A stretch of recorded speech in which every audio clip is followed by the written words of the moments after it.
I would like you to consider just revising how you feel about the term card debt. Fishing's real good, even if the catching ain't much.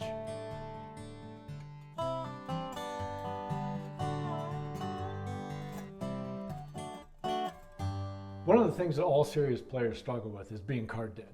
It's just inevitable. If you try to play a reasonably tight game, there's always going to be long stretches where you just get no hands whatsoever, no good situations to jump in with. And that's a real problem. It's really hard to stay disciplined and stay focused and stay on your A game through all this. It's one of the biggest struggles we all have, and so that's what we're going to talk about today.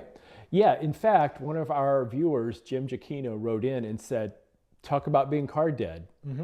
And you know, it's interesting because my first response was, fold? Right? Continue to fold. Continue to fold. Right. But it's not as simple as that. No. There are actually some ways that we can get comfortable with that, so let's talk about them. And interestingly, I'm going to start with a fishing analogy. Oh, good. Some people here know that I am actually a very avid fisherman. I used to fish with a cousin of mine, Dean C. Jones, who was in his 80s. He's passed away now, and I miss him daily. But quite often we'd be out running around some mountain in North Carolina or Virginia, and we'd run into somebody, and they'd say, how's the fishing? And Dean C'd say, fishing's real good, even if the catching ain't much. And I've learned as a fisherman that that is really true. And in my best place as a fisherman, the fishing can be great even if the catching ain't much. Yeah, nice. And in the same sense, you can learn for the poker to be great even if the cards ain't much. Right. What a great analogy. Yeah. So what I do is I just appreciate the fact that I am sitting in a card room.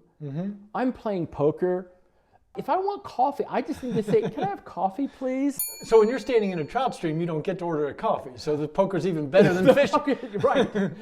The scenery's a little better in the trout stream, to be fair. Okay. But it doesn't even matter whether you're a relatively loose player or a relatively tight player. Unless you are a truly any two cards will do kind of player, you're going to go through stretches where there is really nothing playable. Yeah, long stretches. Long stretches. And if you play tight, longer stretches. Right. You have to get to a place where you're comfortable with that. Yeah. That you're watching the game, you're learning from it. Right. You are paying attention to the other players, and you are just enjoying the fact that you are playing poker. And I know it doesn't seem like it all the time, but folding and waiting for the next hand is actually playing poker. Right. Just like not catching fish, when you're standing out there, you are still fishing. You are still fishing. Even though they're not biting. Yeah. Right. Yeah. If you always caught, they'd call it catching. So I have a lot of tools in my tool belt that I've come up with over the years and coached people on how to actually maintain equilibrium during these periods. Okay. You know, it's one thing to say, okay, yeah, it's a good idea to continue to play tight, but it's really, really hard. Sure. And one of the things that comes up, and I mentioned this in Elements of Poker, is the idea of entitlement. The idea of, okay, I've folded correctly for 30 hands in a row. Now I've got my 10-8 suited in middle position. I'm entitled to play this hand. I've earned it. I've deserved the right to go below my stated bar that I should never go below. I've earned that right by playing tight. Bullshit. You have to rid yourself of this attitude that the world owes you something. No good. Right. That's an excuse. That's going to cost you money.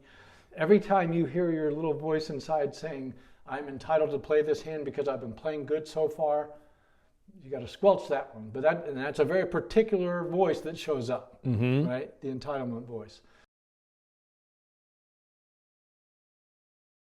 You know, one way I think of it sometimes, this is another little mental trick I use, is I think, okay, pocket pairs. We like pocket pairs. We like playing pocket pairs. I always want to get more pocket pairs. Well, as it turns out, if your first card's a king, there's 3 kings left in the deck, and there's 51 cards left in the deck. So your chance of getting another king is exactly 3 out of 51, 1 out of 17. So it turns out that your chances of getting a pocket pair on any given hand is exactly 1 out of 17. Okay. That's roughly 2 orbits, right? That's not a lot of pocket pairs. Right. But let's just say you get 3 in a row, or 4 pocket pairs in 1 orbit or whatever. Right. You're like, we don't notice those so much because we're like playing and all that. The way I would like to say it is that if you can get 4 pocket pairs in 1 orbit, that should remind you that the universe is perfectly happy not to give you a single pocket pair for 4 orbits. Yeah, normal fluctuation, right? The point is that when good things happen in a clump, we just sort of jazzed up and we're like, wow, ace king, and then pocket jacks, and then pocket eights, all in 1 orbit. Yeah. And we just like play the hands, and then we're excited. We don't notice that, wow, the universe kind of smiled on us. Right. But then when the universe doesn't smile on us for a while, we're like, that's not fair. Well, that's exactly when I use the memory of those hot orbits, right? It's like, okay, I've gone hours without any pocket pairs, but I know that there will be times when they come in clusters. Right. So this is, again, what we're doing is reviewing tools that can help us in battle stay disciplined when this is going on. Just because you folded 3 straight orbits and you get that 10-8 suited in middle position, and you think to yourself, let's say that you get past the entitlement, right? But then you think, oh, well, they'll notice that I haven't played in 3 orbits. They'll all fold, and I can raise with my 10-8 suited. Bullshit. So you overestimate your fold equity. That's right. Because you assume that they've seen how tight you're playing, and now they're just going to give up as soon as you come in. Yeah. Blind. Yeah. No, that's true. Well, Lee says it's true, but it's also another funny aspect of that is sometimes people are more likely to play against you. This happens to me all the time. They're more likely to come into the pot because I'm playing so tight. It's like, I'm going to knock off that nit. Nobody likes a nit. There's all kinds of reasons. I never that thought people, about that. It happens. But that's a really good point. Yeah. You just got to stay tight. Another thing I want to touch on is just the wording that we use and even the phrase card dead itself. Okay. And what this does is the words create a negative feeling in our mind. Right. Everyone thinks of card dead. You hear that phrase and you think that's a bad thing. Right. Well, it's not. I would like you to consider just revising how you feel about the term card dead and how you feel about the act of folding many, many hands in a row, and stop thinking of it as a bad thing and just thinking of it as part of your day-to-day life as a poker player. And anytime you sense yourself, oh, I'm card dead, oh, I'm not getting anything, oh, the gods are not smiling on me right now, that in itself is the problem, that very thought. If you can remove that thought and go back to what Lee was talking about and replace it with gratitude about playing poker. Right.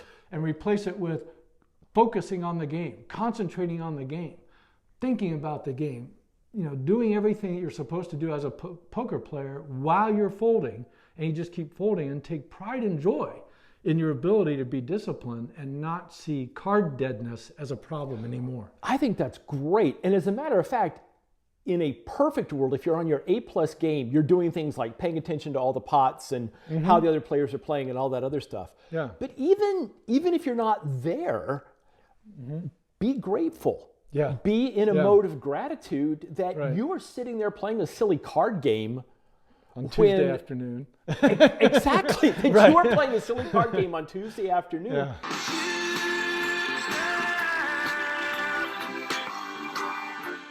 When many people don't have that luxury. And so just be happy that you're sitting in that chair and don't think of the cards not coming as a bad thing. Yeah. When I'm fishing, I certainly don't think of the trout not biting as a bad thing. Yeah. It's just a part of the whole fishing experience. And I'm grateful that I'm standing in a trout stream. This fishing analogy is so solid. You can enjoy fishing when you're not catching fish, and you can enjoy poker when you're not catching fish. Hey, there we go. 50 points. Perfect. Yeah, write that one down. We had to get to that eventually. You'll see some people that watch videos on their phone, or they read Facebook, or 2+2, or whatever it is they're doing on their phone, and they say that gives them some discipline. It gives them something to think about when the cards aren't coming. Right. Oh, I talk to clients about this all the time. I look at anything to do with using distractions to reduce basically tilt or leaking is a least of evils. Right. In the best world, we'd be completely focused 100% of the time. We wouldn't need any distractions at all. Okay. However, we're not perfect. So if somebody makes a calculation and they think, okay, if I watch movies now and then when I'm card dead, I will actually make more money in the long run, even though I'm missing out on some of the plays. It helps me stay super tight. Well, that's a calculation. That's Right. an EV Sure. calculation play. Okay, that's better than just mindlessly watching your device, no Yes. matter what. Right. But if you watch a movie or whatever it is you need to do, and you're doing that as an act to keep yourself from leaking, think of that as a stepping stone on the way toward not needing the support. By the way, I think it's important to note that card dead, like running bad, like any of that stuff is all rearview mirror stuff. Yes, the cards don't remember. Yeah. So you can say you were card dead and you will probably be card dead in the future. Right. But the current state of your card deadness is completely unknown and it doesn't really exist. Exactly. It does not exist except as a thought in your mind. That's why all of this stuff really can be controlled between your ears, ultimately. Absolutely. Because even if you went 4 orbits with unplayable hands, there is nothing in the universe that suggests in any way that you won't get 6 playable hands in the next orbit. Right. The universe doesn't care or remember how card dead you were in the past. Yeah. So you are never card dead at this moment. Right. All that really matters is when you do pick up jacks on the next hand, are you focused? Are you ready? And it's just as important when you pick up 10-8 suited under the gun and you just think to yourself, I love playing poker. Right. I fold. Right. Folding is poker. So for our take it to the casino today is, what is it? I think our take it to the casino moment is there is no card dead. Yes. You are playing poker Yeah. and not getting playable hands is as much a part of poker as not catching fish is a part of fishing. And we are enjoying the entire experience in either case. Nailed it. Nice hat. Oh, thank you. I love this hat. Where can I get one? You mean where can you get 20 of them? Where can I get 20? Right down in my garage. Where you can get one is at the store at my website. And the link to the hat page there is below in the comments section. And while you're down there, leave a comment. We'd love to hear anything from you, suggestions, comments on the video. And every time somebody leaves a comment on our video, we get a gold star on our report card at YouTube. Oh, we love that. So please do leave a comment. And coaching. We coach poker. And he's TommyAngelo.com.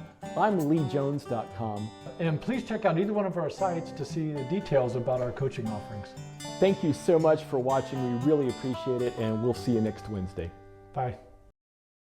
It took me 2 years at least, but the first fish I ever actually caught landed was a beautiful 9-inch native speckled trout. And man, I was hooked